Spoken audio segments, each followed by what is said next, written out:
Assalamualaikum warahmatullahi wabarakatuh. Perkenalkan, nama saya Agung Purnama, NIM 8040190102, kelas 04 PSP. Di sini saya akan menjelaskan tugas keamanan sistem informasi, itu 10 kejahatan yang pernah terjadi dalam keamanan sistem informasi di Indonesia. Yang pertama, situs Telkomsel diserang hacker. Perusahaan operator seluler Telkomsel juga turut jadi korban kasus hacker. Pada April 2017, website resmi Telkomsel berubah tampilan dengan menampilkan protes terhadap tarif internet yang mahal. Menurut penyelidikan, peretasan ini diduga terjadi akibat adanya celah keamanan pada web hosting yang dieksploitasi oleh kelompok peretas. Opsi lain, username dan password untuk mengakses web hosting jatuh ke tangan peretas. Menanggapi hal ini, pihak Telkomsel memastikan peretasan sama sekali tidak mengancam keamanan data penggunanya karena data terletak pada server yang berbeda. Dilapisi sistem keamanan berlapis, layanan panggilan telepon dan SMS juga sama sekali tidak terganggu akibat kasus peretasan ini. Yang kedua, peretasan situs BPJS Kesehatan. Melihat ke belakang pada bulan Mei 2021, website Badan Penyelenggara Jaminan Sosial atau BPJS Kesehatan, yang ini BPJS Kesehatan Go.id, diduga telah diretas. Hal ini menyebabkan data 279 juta penduduk Indonesia bocor dan dijual di forum online Right Forums oleh akun bernama Coach. Dataset berisi NIK, nomor ponsel, email, alamat, hingga gaji tersebut dijual seharga 0,15 Bitcoin atau setara 84,4 juta rupiah. Sebagai antisipasi mencegah penyebaran data yang lebih luas, Kominfo kemudian mengajukan pemutusan akses terhadap tautan untuk mengunduh data pribadi tersebut dan memblokir Right Forums. Yang ketiga, ada data pengguna Tokopedia bocor ke dark web. Di tahun 2020, kabar tidak sedap mengguncang Tokopedia. Pasalnya 91 juta data pengguna dan lebih dari 7 juta data merchant di e-commerce ini dibocorkan oleh hacker bernama Shiny Hunters. Masih belum jelas metode apa yang Shiny Hunters gunakan. Menurut Ruby Alamsyah, pakar keamanan cyber, kemungkinan Shiny Hunter memanfaatkan celah sistem cloud di Tokopedia. Selain itu, bisa juga hacker kelas kakap ini melakukan SQL injection atau teknik yang lebih canggih lainnya. Keempat, kebocoran data asuransi BRI Life.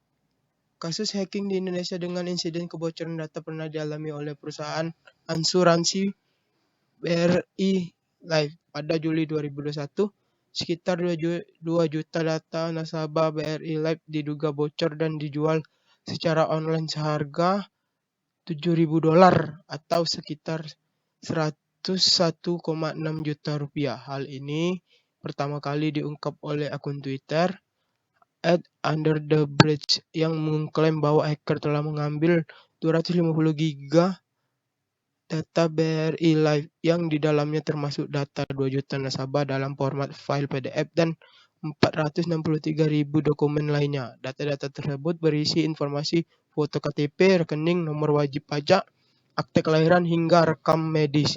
Diduga kebocoran data terjadi karena adanya celah keamanan di dalam sistem elektronik BRI Live yang disalahgunakan oleh pihak tak bertanggung jawab.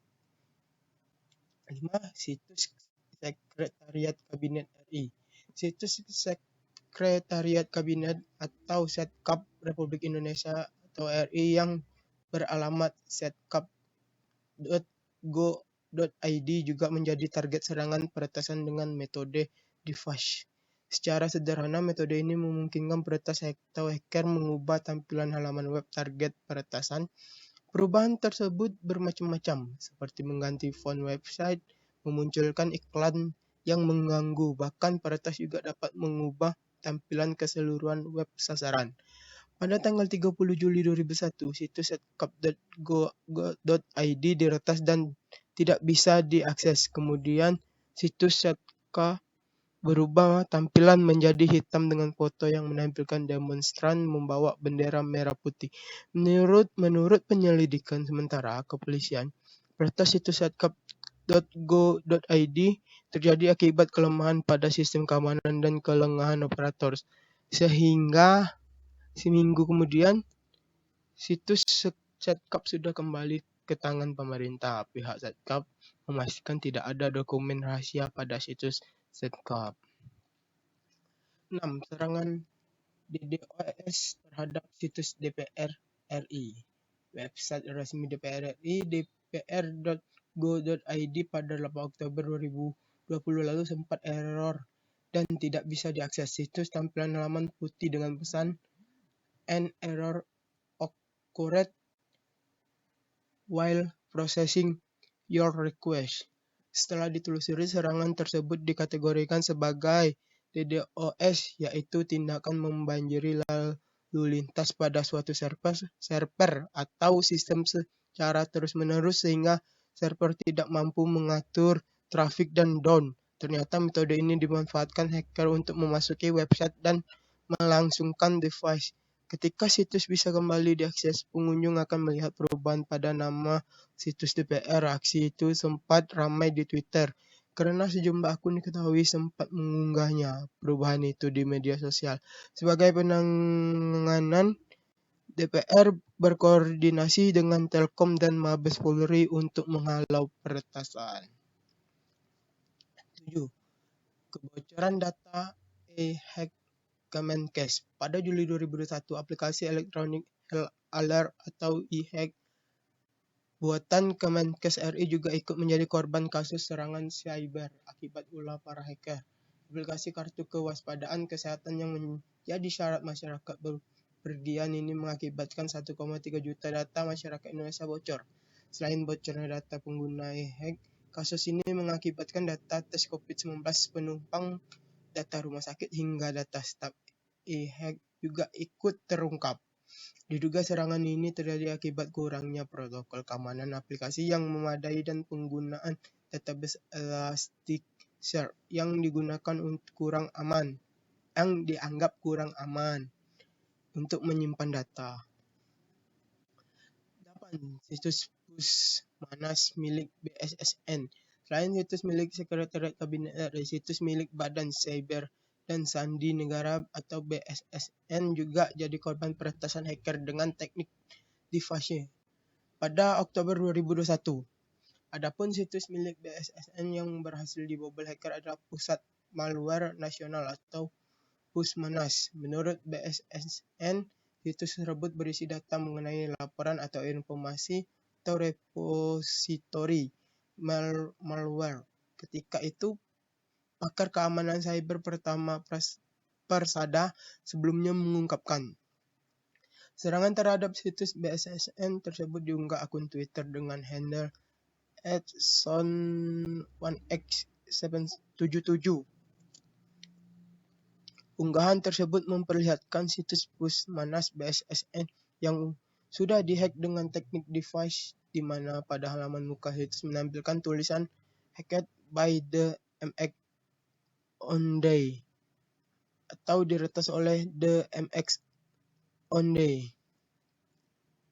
Yang ke-9, pembobolan database Polri. Polri juga pernah ikut menjadi korban serangan hacker. Di November 2021, hacker dengan nama akun @son1x666 mengklaim telah meretas database milik Polri melalui akun Twitternya. Dalam cuitannya tersebut ada 28.000 informasi login dan data pribadi yang dicuri. Selain itu ada 3 link berisi sampel data yang diduga berasal dari database Polri berisi informasi nama, tempat tanggal lahir, nomor registrasi pokok, alamat, golongan darah, satuan kerja, suku, alamat email, pangkat, hingga pelanggaran anggota. Menanggapi hal ini, Polri telah memastikan data internal dan sistem keamanan Polri tetap aman. Menurut investigasi, peretasan ini dilakukan oleh hacker yang dikenal seringkali menyerang situs pemerintah di dunia untuk menunjukkan eksistensinya dan bentuk protes ketidakadilan pemerintah terhadap rakyat. 10. Peretasan channel YouTube BNPB. Bukan hanya menyerang website, akun channel YouTube juga ikut menjadi sasaran ulah hacker tak bertanggung jawab. Salah satu korbannya channel YouTube resmi milik Badan Nasional Penanggulangan Bencana atau BNPB. Pada Desember 2021, channel YouTube dengan nama BNPB Indonesia berubah nama menjadi Ethereum 2.0. Tak sampai di situ, ulah jahil hacker berlanjut dengan menggunakan akun YouTube tersebut untuk melakukan live streaming berjudul Ethereum CAO atau .2 Ethereum Breakout, Ethereum News, ETH 2.0 Release Date.